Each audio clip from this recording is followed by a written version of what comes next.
बात कर लेते हैं कुछ ज़रा ख्वाबों की, फूड की। Food makes everyone happy. आपका मूड जितना भी बुरा हो, अगर आपके आसपास खाना आ जाए, खाने की बात हो रही हो, मेरा तो मूड बहुत खुश हो जाता है, खुशहाल हो जाता है। ये इज द राइट वर्ड? खुशहाल हो जाता है। ओके, ठीक है। खास तौर पर अगर वैसे मैं सोच रहा था जब से मैं कराची आया हूँ, लस्सी पीने का मौका नहीं मिला। अगर एक बड़ा ग्लास लस्सी से लबरेज हो, ठंडी लस्सी से, आप इमेजिन करें मैं आपको बताऊंगी कहाँ से आपको अच्छी लस्सी मिल सकती है। तो ये डन हो गया। लेकिन जब आप ख्वाबों की बात कर रहे हैं तो पाकिस्तान के खाने दुनिया भर में मशहूर है। हमारा जो कहते हैं ना डिशेस हैं बड़ी मकबूल हैं। तो आलमी सतह पर इसमें अवार्ड भी पाकिस्तानी हासिल कर रहे हैं। तो पाकिस्तानी खाने इसी तरीके से जायकों में कहते हैं ना अपना एक दुनिया में मयार भी मुतारिफ करा रहे हैं। तो पाकिस्तान से शेफ़ हैं जी आयशा अली, जो कि आज बाखबर सवेरा की मेहमान भी हैं। इन्होंने पहले मलेशिया में होने वाले कुलिनरी ग्लोबल शेफ चैलेंज में चांदी के 2 और 1 कांसी का तमगा हासिल किया। इसी तरीके से उन्होंने मुख्तलिफ कैटेगरीज में और इसी हवाले से हिस्सा भी लिया और 3 मेडल्स उन्होंने फिर हासिल किए। क्या बात है। तो फिर आयशा से जान लेते हैं कौन कौन सी कैटेगरी में उन्होंने कौन कौन सा मेडल जीता है। तो चलो आप चलते हैं। जनाब शेफ आयशा हमारे साथ मौजूद है स्टूडियो में। अस्सलाम वालेकुम, good morning to you chef Ayesha. उम्मीद करते हैं आप खैरियत से होंगे। कंग्रेचुलेशंस टू यू, आप पाकिस्तान का नाम रोशन करके आई, मेडल्स लेके आई। क्या कैटेगरीज थी, क्या क्या डिशेज आपने तैयार की, ज़रा बताइएगा। मेरे पास 3 कैटेगरीज थी। चिकन और सी फूड तो मैं हमेशा करती ही हूँ। इस दफ़ा मैंने कुछ नया किया था। बेकिंग में मैंने पिज़्ज़ा की कैटेगरी चूज़ की थी क्योंकि मैंने चॉकलेट एकेडमी से रिसेंटली डिप्लोमा किया था। तो अल्हम्दुलिल्लाह मैंने इज़्ज़त दी और मैंने तीनों कैटेगरीज़ को जो है वो विन किया। तो अभी आपके पास कौन कौन से मेडल्स हैं? मेरे पास 2 सिल्वर हैं। इस वाले कंपटीशन में मेरे पास 2 सिल्वर आए और 1 ब्रॉन्ज़ आया। इसके पीछे मैंने जो 2 कंपटीशन पहले भी इंटरनेशनल किए हैं मलेशिया में, एक बैटल ऑफ द शेफ़, उसमें मेरे पास एक गोल्ड और एक ब्रॉन्ज़ था। और अभी रिसेंटली मैंने दुबई में किया था, शारजा में एमिरेट्स कुलिनरी गिल्ड, उसमें सिल्वर और गोल्ड मैंने विन किया था अल्हम्दुलिल्लाह। जो पिज़्ज़ा आपने बनाया वो थिन क्रस्ट था कि थिक क्रस्ट था? थिन क्रस्ट था। थिन क्रस्ट था, thank God. Thin crust pizza जो है यहाँ मिलना बड़ा मुश्किल हो जाता है। वैसे ये बताइएगा कि ये कॉन्टिनेंटल डिशेस होती हैं, इन्हीं का कंपटीशन होता है या अपने भी मुल्क की कोई रिप्रेजेंटेशन होती है, कोई मुल्क की भी डिश होती है? ये जो कंपटीशन सारे इंटरनेशनल होते हैं, इसमें जो है वो क्राइटेरिया होता है कॉन्टिनेंटल पे ही सारा कुछ होता है। वेस्टर्न स्टाइल डिशेस बनानी होती हैं हमें। तो थोड़ा सा आप टच देती हैं पाकिस्तानी? नहीं, दे नहीं सकते क्योंकि जाहिर सी बात है वो टेस्ट और जो सब होता है वो गोरों ने करना होता है। और जो एक सर्टन सी वो होती है कि जो है हमें वेस्टर्न स्टाइल में ही सारा कुछ करना होता है, तो हम उसमें स्पाइसेस का टच नहीं दे सकते। और सी फूड में आपने क्या डिश तैयार की थी?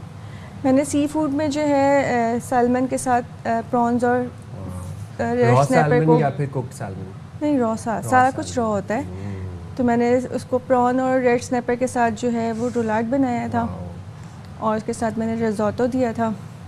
अच्छा, इसमें क्या क्राइटेरिया होता है? लाइक क्या चीज़ें होती हैं जिनका ख्याल रखना होता है? अंडर कुक ना हो, ओवर कुक ना हो, थोड़ा सा मॉइस्ट हो, तो किन किन चीज़ों को ज़्यादा मलूज़ खातिर रखना होता है? आपका जो प्रोटीन है ना, बस वो आपका ना अंडर कुक होना चाहिए ना ओवर कुक होना चाहिए। बस आपको प्रोटीन बिल्कुल परफेक्ट होना चाहिए और आपकी इनोवेशन होनी चाहिए। यानी कि उसमें से न्यूट्रिशंस जो हैं वो ख़त्म नहीं होने चाहिए। बिल्कुल जी। और आपने जो है इनोवेशन करनी है। अपने प्रोटीन को आपने सिंपली नहीं रख देना। जैसे आपने फ़िश की जो प्लेटिंग है, आपने फ़िश का एक सिंपल पीस उसको फ्राई करके या बेक करके नहीं रख देना। आपने उसके अंदर इनोवेशन करनी है अपनी, तो उसके और taste obviously and presentation as well. बिल्कुल। अच्छा, कराची वालों की फेवरेट डिश तो बिरयानी है, अगर ये कहा जाए तो गलत नहीं होगा। मेरी भी फेवरेट बिरयानी है। आपकी भी बिरयानी है? कॉन्टिनेंटल खानों में मेडल्स जीत रही हैं, फेवरेट डिश बिरयानी ही है। बिरयानी की एक अपनी जगह है दिलों में और उसके बाद हमारे कल्चर में भी। तो आप बिरयानी खाना पसंद करती हैं? बिल्कुल। आलू के साथ क्या? आलू के वैसे आलू के बगैर तो बिरयानी होती है। ठीक है, ये बात मैं भी कह रहा हूँ, ये बात मैं समझ गया हूँ। अच्छा, ये इस बात का अंदाजा आपको था जब आप लाहौर में थे या कराची आके हो? कराची आके अंदाजा हुआ। लाहौर में जितने लोग रहते हैं वो लोग बहस कर सकते हैं इस चीज़ के ऊपर, क्योंकि उन्होंने वो बिरयानी खाई है जो कराची में मिलती है। जब मैं आया हूँ, मैंने खाई है, तो मुझे पता चला this no debate, biryani Karachi में मिलती है और वो आलू के साथ होती है। End of topic, period. भाई कराची के रंग में रंग गया है लड़का। नहीं, हकीकत है ना। मतलब कोई और डिश की बात करें, पुलाव की बात करें, तो मैं कहूँगा यार लाहौर में तो जनाब बिरयानी फिर अगर हमने अच्छी बनानी हो कराची में या कहीं पर भी, तो आप अच्छी बिरयानी बनाने की ज़रा आप हमें बता सकते हैं रेसिपी क्या होती है? अच्छी बिरयानी बनाने के लिए जो है आपको स्पाइसेस अपने घर के मसाले यूज़ करें। चिकन या बीफ जो भी आप प्रोटीन यूज़ कर रहे हो, और चावल सबसे अच्छी क्वालिटी के। सबसे मेन चीज़ जो बिरयानी की है ना, वो उसके राइस है।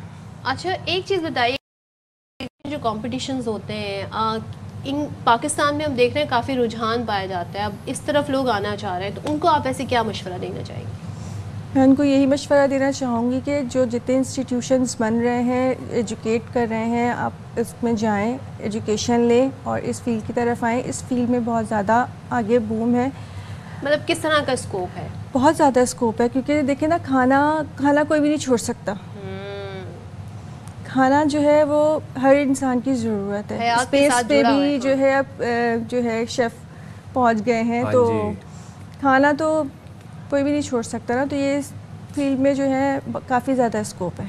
अच्छा, हम ब्रेकफास्ट का बड़ा जिक्र करते हैं और जो ऑफिस गोइंग लोग हैं उनके पास एक इशू ही होता है, हमेशा देर हो जाती है, देर से उठते हैं, सो ना जल्दी जल्दी सारा काम कर रहे होते हैं, ब्रेकफास्ट नहीं करते फिर जल्दी में। कोई ऐसे हमें आइटम बता दें, कोई ऐसा ब्रेकफास्ट बता दें जो क्विकली बन जाए, उसमें न्यूट्रिशन भी हो और टेस्ट भी अच्छा हो। आप सैंडविचेस बना सकते हैं। से आपने जो है चिकन के जो पीसीस को जो है वो ग्रिल करके रख लिया, और आपने उसको सुबह सुबह जो है मायोनीज या वो लगाया, आपने स्प्रेड लगाया, उस पर आपने वो चिकन रखी, उस पर वेजेस डाली, और आप जो है वो ऑन द गो भी खाते खाते जा सकते हैं। एक छोटी सी चीज़ आपसे पूछना चाहूँगा, वो लोग जो मायोनीज को अवॉइड करते हैं फैट्स की वजह से, वो कैसे कोई लो फैट मायोनीज बना सकते हैं हम लोग? आप अपने होममेड मायोनीज बना लीजिए एग योक के साथ। ठीक है। उसके अंदर आपने मिल्क ऐड किया और आपने उसको ब्लेंड किया, आपकी जो है होम बेस्ड जो है वो मायोनीज बन जाएगी। और ये लो फैट भी होगी। क्या बात है। वैसे ग्रीक योगर्ट का कर सकते हैं इस्तेमाल? बिल्कुल, ग्रीक योगर्ट भी इस्तेमाल कर सकते हैं।